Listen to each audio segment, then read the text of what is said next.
Mencegah kelangkaan darah di unit transfusi darah Kabupaten Aceh Utara, UTD Palang Merah Indonesia (PMI) melakukan sistem jemput bola untuk memperoleh pendonor di bulan Ramadan.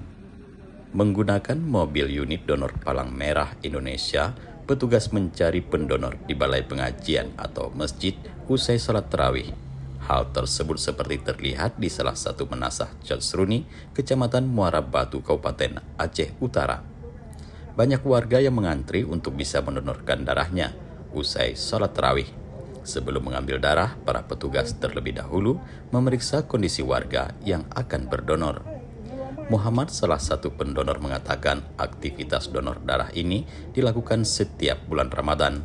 Selain bermanfaat bagi tubuh, donor darah ini merupakan sedekah untuk membantu sesama yang membutuhkan.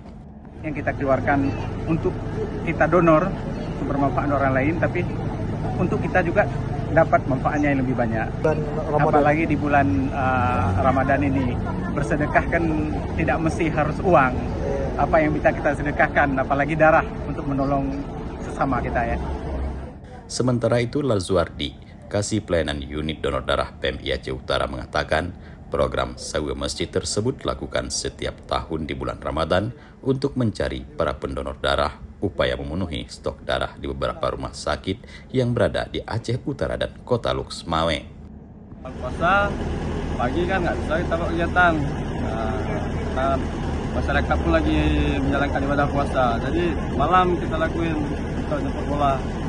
Belakangan ini banyak juga pasien yang membutuhkan darah, maka kita lakuin jemput bola kemari. Alhamdulillah untuk malam ini dapat 54 kantong.